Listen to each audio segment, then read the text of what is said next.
Fabel adalah salah satu jenis teks narasi yang bercerita tentang kehidupan binatang yang berperilaku menyerupai manusia.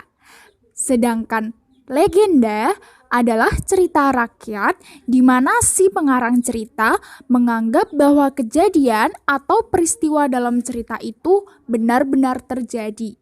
Biasanya, legenda mengisahkan asal-usul tempat, tumbuh-tumbuhan, dan dunia binatang.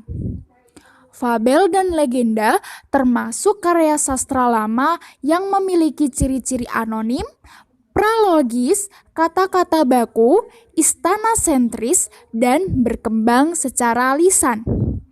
Anonim artinya nama penciptanya tidak diketahui. Sedangkan pralogis artinya cerita-ceritanya banyak diwarnai oleh hal-hal gaib. Fabel dan legenda menggunakan kata-kata baku, artinya banyak menggunakan kata-kata seperti Alkisah, Sahibul Hikayat, menurut empunya cerita, konon katanya, pada zaman dahulu, dan sejenisnya.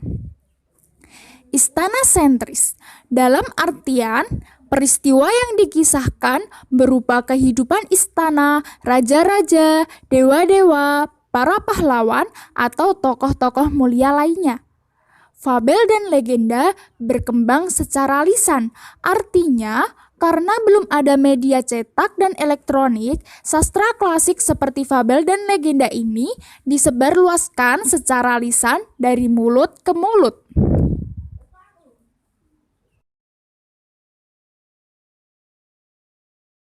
Sebagai teks cerita naratif, teks cerita fabel dan legenda memiliki struktur teks, orientasi, komplikasi, resolusi, dan koda. Orientasi berisi pengenalan tokoh, latar, watak tokoh, dan konflik.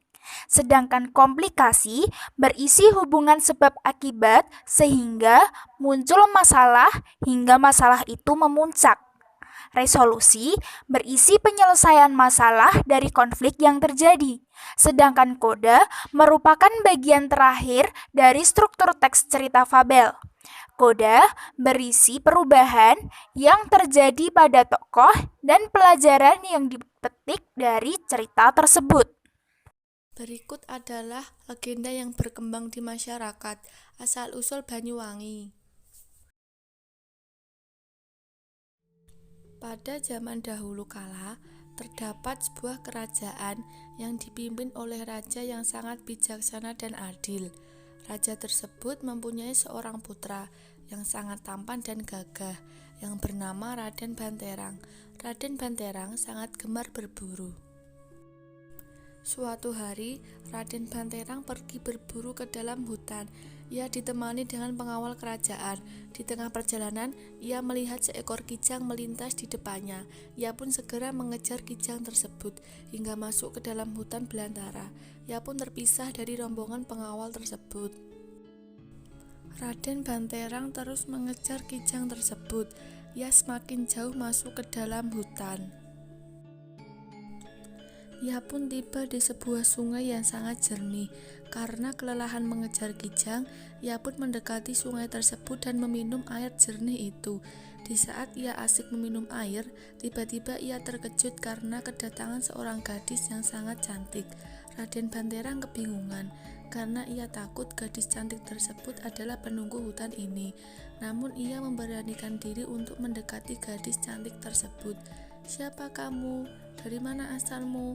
tanya Raden Banterang. "Namaku Surti, aku berasal dari kerajaan Klungkung," kata gadis itu. "Apa yang sedang kamu lakukan di dalam hutan seorang diri?" tanya Raden Banterang kepada putri tersebut. "Saya berada di hutan ini karena menyelamatkan diri dari kejaran musuh. Ayah saya mati dalam pertempuran," kata Surti menjelaskan. Mendengar cerita tersebut, Raden Banterang sangat terkejut. Ia merasa kasihan kepada gadis cantik tersebut. Raden Banterang membawanya ke istana. Surti pun ikut ke istana bersama Raden Banterang. Karena kecantikan Surti, Raden Banterang pun jatuh cinta dan ingin meminangnya. Akhirnya mereka memutuskan untuk menikah. Mereka pun hidup bahagia. Namun, suatu hari Putri Surti berjalan-jalan sendiri keluar istana. Tiba-tiba ia mendengar seseorang memanggil namanya. Ia pun mencari sumber suara tersebut. Ia melihat seorang laki-laki yang berpakaian kumuh dan compang-camping. Putri Surti sangat terkejut. Ternyata laki-laki di depannya adalah kakak kandungnya sendiri yang bernama Rupaksa. Maksud dari kedatangan kakaknya tersebut adalah untuk mengajak Putri Surti balas dendam karena Raden Banterang sudah membunuh ayahnya. Putri Surti sangat terkejut mendengar cerita dari kakaknya. Ia pun menceritakan bahwa dirinya sudah menjadi istri dari Raden Banterang. Ia pun menolak untuk membalas dendam dan memohon agar tidak mencelakai suaminya. Mendengar cerita adiknya tersebut, Rupaksa sangat marah, namun ia tidak memaksa dan memberikan sebuah ikat kepala kepada Surti. Rupaksa pun menyuruhnya untuk disimpan di bawah tempat tidurnya. Pertemuan Surti dengan kakaknya tidak diketahui oleh suaminya karena Raden Banterang sedang berburu ke hutan. Namun suatu hari, saat Raden Banterang berada dalam hutan, ia dikejutkan dengan kedatangan laki-laki yang berpakaian compang-camping menghampirinya. "Wahai tuanku, keselamatanmu berada dalam bahaya. Istrimu Putri Surti merencanakan untuk membunuhmu. Tuan bisa membuktikannya sendiri. Istrimu menyimpan sebuah ikat kepala yang diletakkan di bawah tempat tidur. Ikat kepala itu milik seorang laki-laki yang dimintai tolong untuk membunuhmu, Tuan." Laki-laki itu menjelaskan. Mendengar penjelasan tersebut, Raden Banterang segera kembali ke istana. Ia pun segera mencari ikat kepala yang sudah diceritakan laki-laki yang ia temui di dalam hutan. Ia sangat terkejut karena ia menemukan ikat kepala tersebut. Raden Banterang takut keselamatannya terancam dan ia mencurigai istrinya. Maka ia berniat untuk mencelakai istrinya sendiri. Putri Surti menjelaskan asal ikat kepala tersebut. Raden Banterang berniat untuk menenggelamkan istrinya di sebuah sungai. Setibanya di sungai, Raden Banterang menceritakan pertemuannya dengan seorang laki-laki yang tidak dikenal ketika sedang berburu di hutan.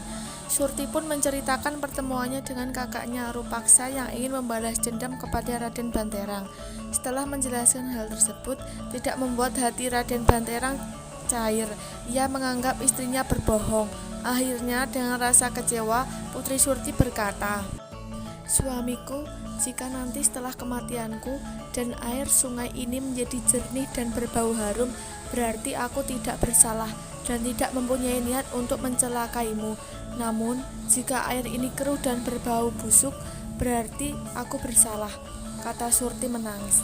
Raden Banterang menganggap apa yang diucapkan istrinya adalah sebuah kebohongan. Maka ia segera mengeluarkan keris dan menusuk pinggang istrinya. Bersamaan dengan itu, Surti terjatuh ke tengah sungai dan hanyut terbawa arus.